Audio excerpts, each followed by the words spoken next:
Okay, dynamics and kinematics exam questions. The ball is thrown upward with a velocity of 9.2 meters per second. Calculate the velocity of the ball 0.42 seconds after it has been thrown up. Okay, I assume it has been thrown up. If the ball is thrown with a velocity of 9.2 meters or upward, you see here. Okay, very important. Whether it's upward or downward is very important. Okay, so it's thrown up. That means initially is up 9.2, and then this is the V, and then your A is downwards. Okay, 10. So it's opposite. So I have to decide which one I want to make negative. So upward is positive, then downward will be negative. So let's use our formula A equal to V minus U over T. This is the only thing that you know. If you cannot solve with this, that means if you need to find displacement or anything like that, distant move, you cannot use this anymore. You need to use your graphical method to solve. So my A should be negative 10. So now if I set my A to be negative, my V and U, I'm not sure what's my V going to be, but my U will now be positive. Okay, because it's in different direction. And 0.42 seconds. Okay, very beautiful. So multiply up, this is going to be negative 4.2. And V minus 9.2. 9.2 move over is going to be positive. 9.2 minus away 4.2 will give me 5. So my V is 5 meters per second. And what does this mean? It's upward, it's positive. That means it's upwards. Okay, see why it slows down? Because acceleration is opposite the direction of the motion. That's why it will reduce. Your velocity will decrease until it becomes 0. That's when it reaches the highest point. Calculate the maximum height the ball will reach. Okay, very good. This is what we said. But the problem here is that there's no equation for you to do this. There's no equation for you to do this. You have to think of graphical method because the height is actually a distant move. So if you recall your v velocity time graph, okay, and now my initial velocity is 9.2. Let's just say here is 9.2. This is v and this is t, and then it's thrown upwards. So it's going to be like this. This will be the highest point because that's when the v becomes 0. So this area under the graph will be the distant move, which is the height, the maximum height the ball will reach. After that, you will start to fall downward. Okay, so that's the height we need to. So we need to find what is this time. What is this time? So first thing we can do is we can use the equation to find t, and we can or we can use the graph to do. I rather use the equation because I don't really want to go through the process of finding the gradient here. Okay, let's just use the equation. So A equal to V minus U over T first. Now my A is negative 10. My V is 0 because I want to set it to be 0. 0 minus my initial velocity is 9.2 over T. So I'm actually finding the time when my V is 0. So my negative 10t equal to negative 9.2. So my t would now be 0.92. And in this case, it will be seconds. 0.92 seconds. So 0.92 is when it will reach the highest point. So this is 0.92. So how to reach? So distance. Okay, so maybe we just write what the question wants. Height equal to half, which is the area of the triangle. Half times 9.2 times 0.92. Okay, I need a calculator.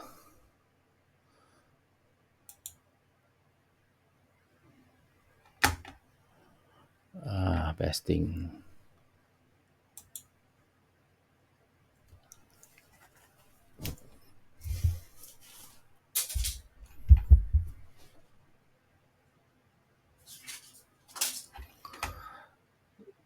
0.92 times 9.2, this whole thing divided by 2. So 4.232. Otherwise, just 4.23. Okay, so 4.232 or 4.2 meter to SF.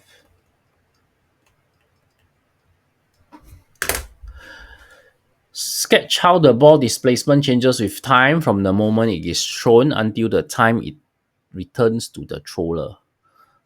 Take the initial displacement to be 0.0 meter. Okay, now this is velocity time graph. This is displacement time graph. Displacement means initially is 0, so it's going to go up and then it's going to come back to 0. So now, if we use this as a guide, my velocity is initially 9.2. That means my initial gradient is 9.2. Then you will slow down, the gradient will become smooth, more and more gentle until it reaches 0. That means it's going to do this. The initial gradient is going to be quite steep, about 9.2. Then it's going to get more and more gentle. Okay, until here. Here will be 0, 0, 0 velocity. And this is the highest point. Then from this point, it's going to speed up. That means the gradient is going to increase, but this time increase in magnitude but in a negative direction. That means it's going to decrease rapidly. Also, it's a bit hard to draw exactly the same curvature as the one before. So we are not going to fault you on this, so don't fault me too. But it just looks something like that. Okay, so this is the highest point.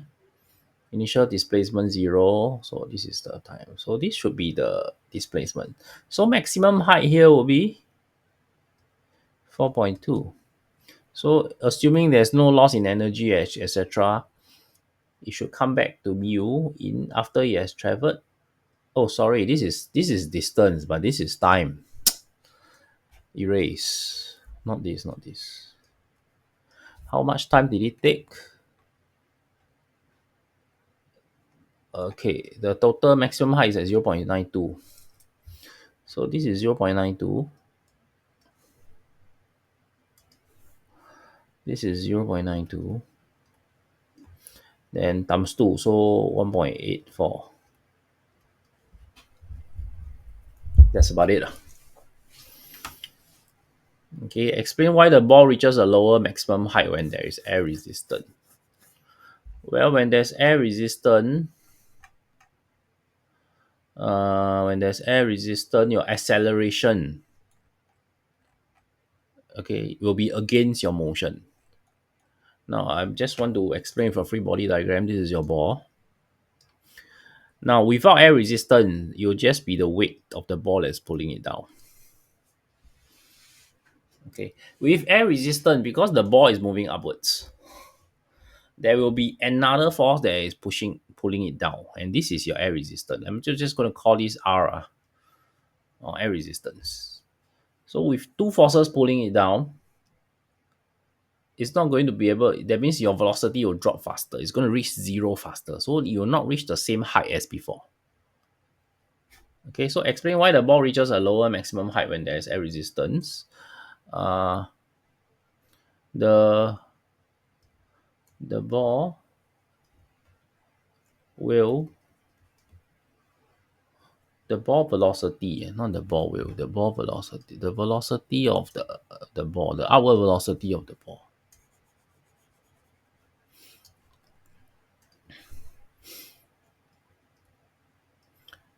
The upward velocity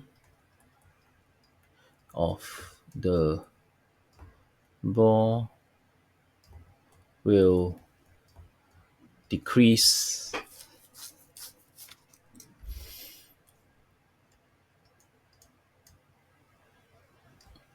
faster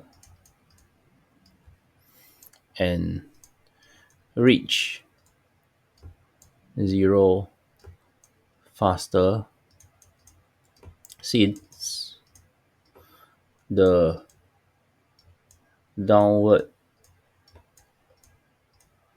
resultant force is now greater. I'm not going to elaborate. You want to elaborate, you can say it's because resultant force is the weight plus the R and all that. But they're only giving 1 mark, so I'm not going to elaborate. I'm just going to say go straight to the point and tell them why is it that you'll be a lower height. Okay, so you reach it faster. That's why it's like that. Simply done. Next, question 2. 5 kg object being put by a string at an angle of 60 degrees to the horizontal. The string exert a constant tension on the object, causing it to slide on the smooth horizontal surface at a constant acceleration of 0.5 meters per second square. Air resistance can be ignored. Calculate the resultant force acting on the object.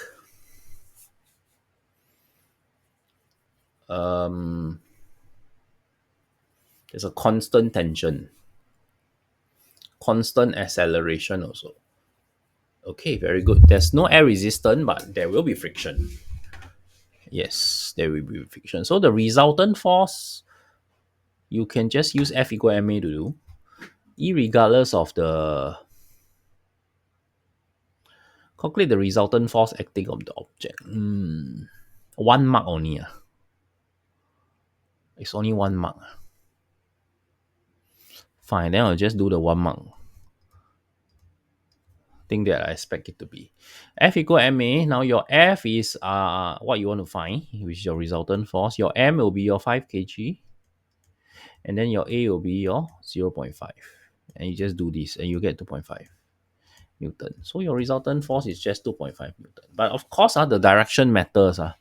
This 2.5 Newton is not in the direction of the string. This 2.5 Newton, you see, causing it to slide on the smooth horizontal surface. Smooth horizontal surface. The word smooth means there's no friction. Okay, so I'm sorry just now. Take back the word that there's friction. At a constant acceleration of 0.5 meters. Air resistance.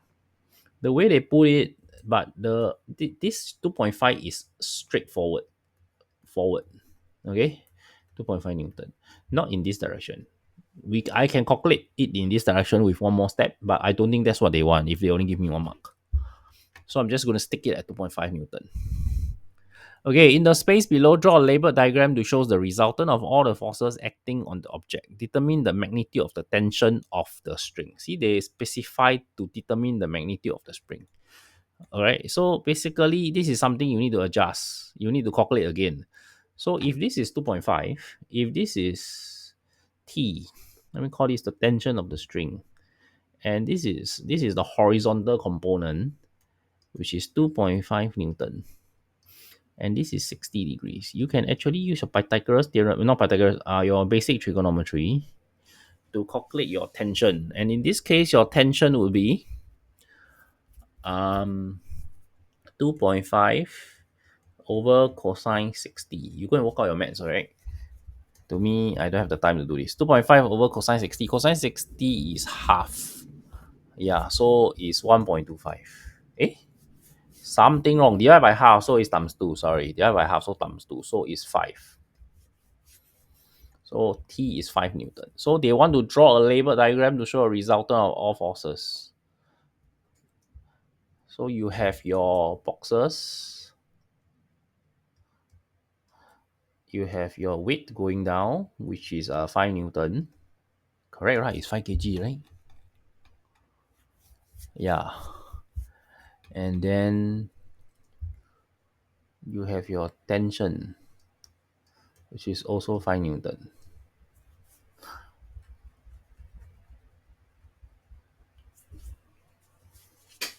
Okay, and that's all the forces because there's no friction. There's no air resistance also. And that's my answer. Okay, part C. A student suggests that since the object is moving horizontally, the vertical component of the string must be equal to the weight of the object. Explain why in this situation, the weight of the object is larger than the vertical component of the tension. Explain why in this situation, the weight of the object is larger than the vertical component. Yes, of course it's larger.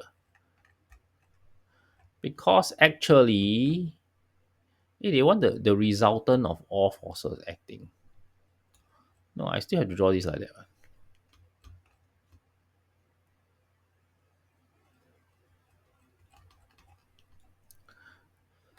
Okay, we just look at top and bottom. There's a weight going down, but because it's sitting on a surface, there's also a normal reaction going up. I'm just going to call this R. There's a normal reaction going up. So in this case, what's going to happen is that when I pull here with a force of 5 Newton,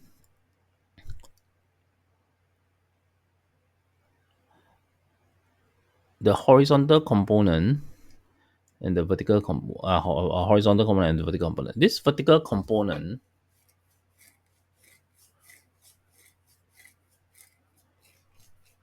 will can be lesser because R is the normal reaction force is actually helping to balance it. So it need not be the full weight. It need not be the full weight. So you don't have to you don't have to draw a diagram. You can just write or explain why this situation the weight of the object is larger than the. This is because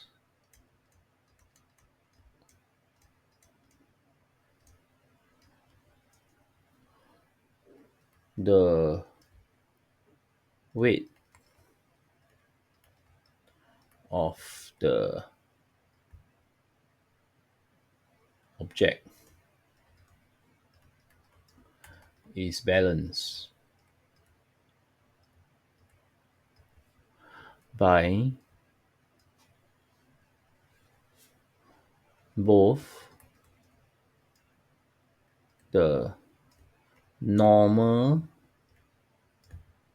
reaction force as well as the vertical component of tension. Okay, no space ready. That's it. After pulling the object for a certain distance, the string snaps. State and explain the subsequent motion of the object. After pulling the object for a certain distance, the string snaps. State and explain the subsequent motion of the object. Ayah! If the string snaps, but the acceleration is forward, so you just continue to move forward. You just continue to move forward. And not just that, because there is no friction at all. They say that it's frictionless. Right? It's a smooth horizontal surface. So you can just say the string snap, then you continue. And we assume no, since there is no air resistance and friction, the object will continue to move forward in the same direction and final velocity at the moment the string snaps. Next question. A motorboat travels due north at a steady speed of 3 meters per second through calm water in which there is no current as shown in figure 1.1. Explain how the first statement gives information not only about the speed of the boat but also about its velocity.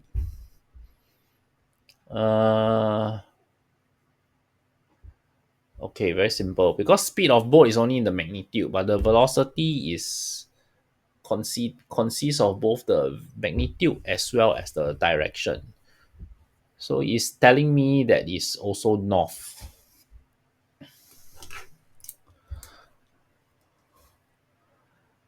It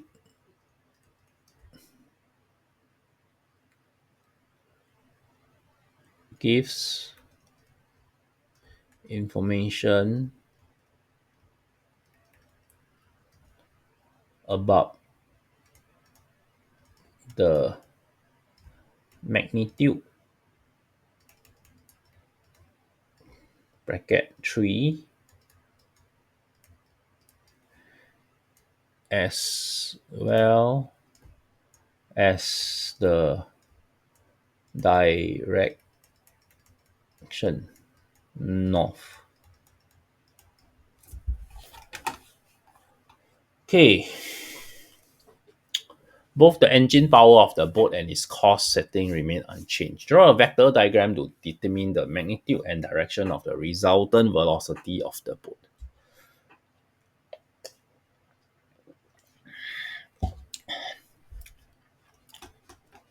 This is the current, so there's a force. The engine continue to move upward.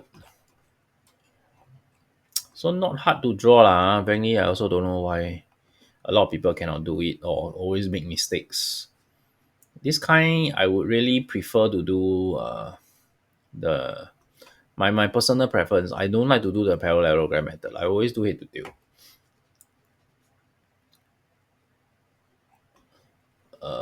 This one is 2 meters per second. This one is 3 meters per second. To determine the magnitude and direction of the resultant. So we are not doing a force diagram here. We're doing a vector diagram about velocity. Yeah, so we can just use velocity. Don't need to say, hey, how come I don't know the force? Don't need. Okay.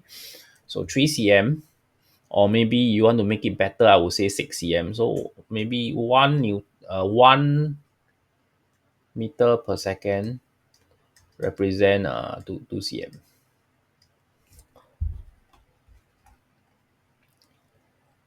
So I'm just going to draw a very strict line, which is a bit hard here. Into shape. Is this into shape? No, I don't know what the fish is. Okay lah. Straight line lah. Straight line. So no matter what, tell yourself that it's straight. This is a straight line, and this is supposed to be 6 cm or 3 meters per second. In exam, do not write the 6 cm. Maybe I not. No. Let's not show a negative example. Erase.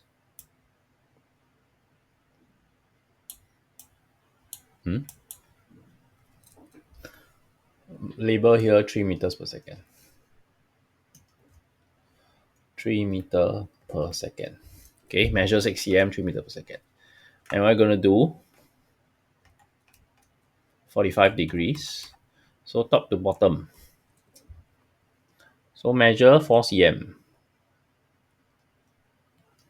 So here will be 45 degrees. Make sure you measure 45 degrees, then you measure here. So this is going to be 2 meters per second. So what is the resultant? The resultant will be from where you start to where you end. Double arrow for resultant. Okay, then calculate this. Now, I never really actually draw the thing. It's a bit hard for me on my computer screen. You can do it on your paper. You should do it on your paper. I'm just going to use further trigo to calculate the answer. Yeah, it's a tough life, man. Okay, so I want this. So I'm going to use cosine rule. So that one will be equal to the thing square. Square root 2 square plus 3 square minus 3 cosine 45 degrees. Oh, wow, this is tough. I need my calculator.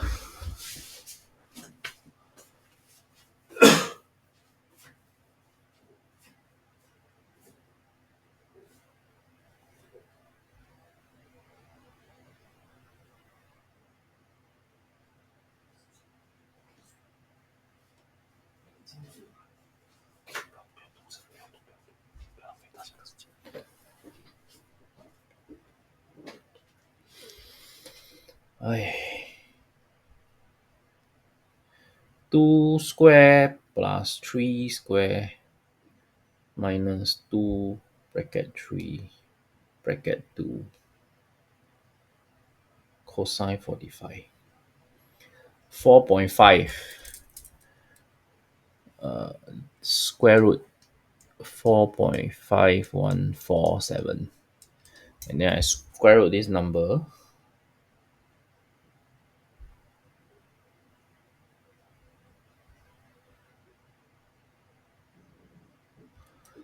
I will get 2.1224. Okay, your answer cannot be so accurate. It's most likely 2SF or something. So I would say it's around 2.1 meters per second. Yeah, this one should be about 2.1 meter per second or 2.2. Or plus minus 0.1. Right? Because again, this is like measurement. So it could be a bit off sometimes. Or your drawing not so accurate. Okay, that's the final thing. Next. Okay, we continue with the next question. A ball is thrown vertically upwards from ground level. Air resistance is not negligible. The variation with time t of the speed of the ball is shown in figure 10.1. Okay, so maximum height is at 1.75, so it's here. State how the speed of the ball varies with time. It looks like a straight line, but it's not a straight line. If you can see, it's actually slightly concave. So they want me to describe this curve. So you basically we say the speed of the ball is decreasing, but I think they will want me to talk about the concave part as well, which means it's actually decreasing at a decreasing rate. The speed of the ball is decreasing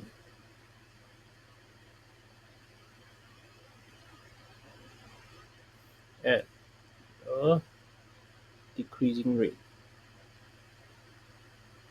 That means the rate of decreasing is actually slowing down.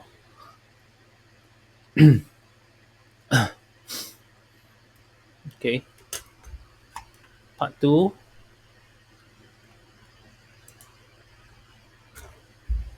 Draw a label diagram to show the forces. Quite simple. Basically, once it leaves the hand, you only have the weight and the air resistance.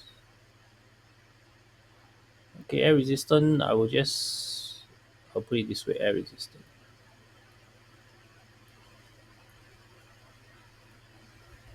Okay, pressing down on the ball. Next, deduce and explain how air resistance varies with the speed of the ball. Using figure 10.1, so I have to say that it's the gradient and all that. Okay.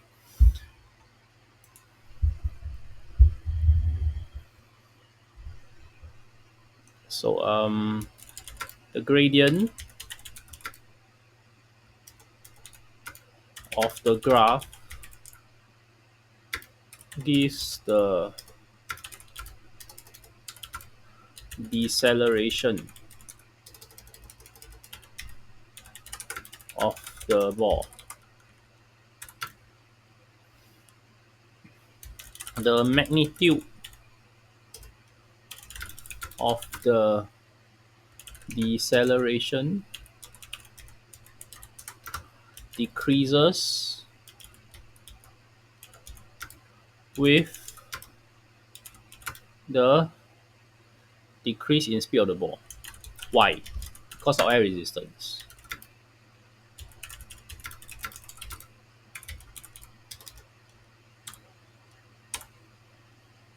Okay, this is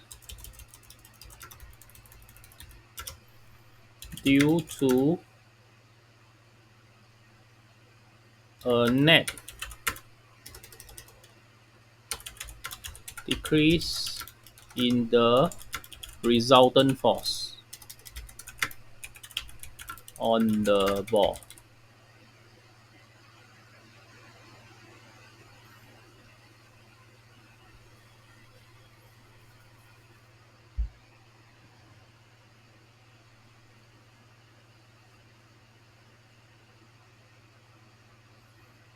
Which, very mouthful, which is the sum of the weight and the air resistance.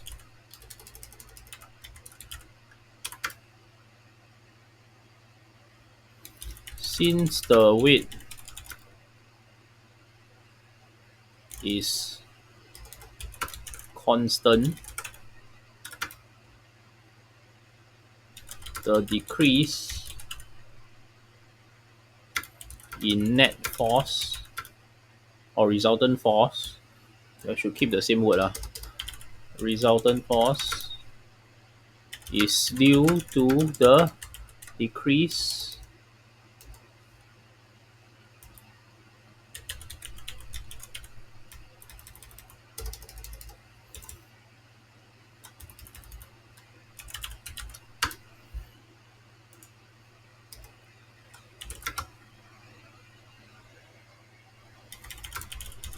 air resistance. Hence,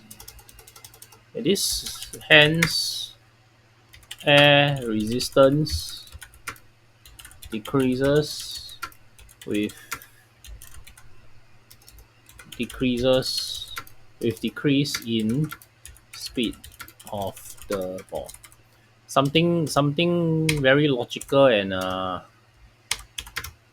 very easy to understand. End up they ask you to go and explain. Okay, but that's the way they want it. We do it for them. Or it makes logic lah. When the speed decrease, air resistance will decrease. I think it's perfect logic. But yet they want to make it out and make it into a science and go around the beat around the bush. Ask you to go and explain using a scientific term. But fine, they want it. No choice. We want to do it. We do it. Okay, so part C. Uh, at 1 second, let's look back at the graph. 1 second, the speed is 8. Magnitude of acceleration is 13. Do we need to look at this? At 1 second is here. It's 8. So it hasn't reached its maximum height. The acceleration is always down. So it doesn't matter where is the speed. So this is down. This is down. The acceleration will always be down because air resistance will not be greater than the weight no matter what, unless you are having a parachute. That kind of case. So for free fall of a ball, you will not have this case. So at 1.75, that's where you reach the highest height. At the maximum height, your speed will momentarily be 0. And the magnitude of the acceleration, at the moment when your speed is 0, your air resistance will also be 0. Therefore, there is no air resistance component, only the weight component. So the magnitude of acceleration is purely due to weight, which is 10. So determine the magnitude of the air resistance acting of the ball mass 6 at the instant of 1 second. So very simple, you just use your formula F equal to ma.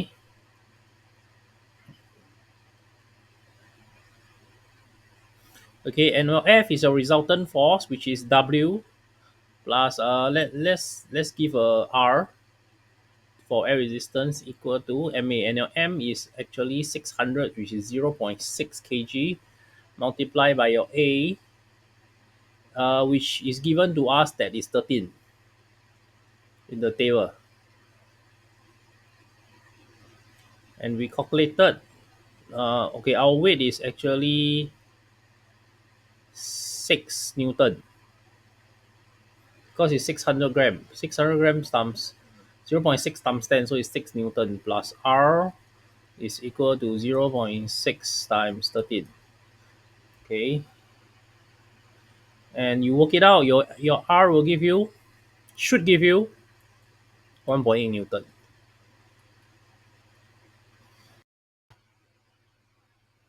Okay, there was some error just now. I've already written my answer.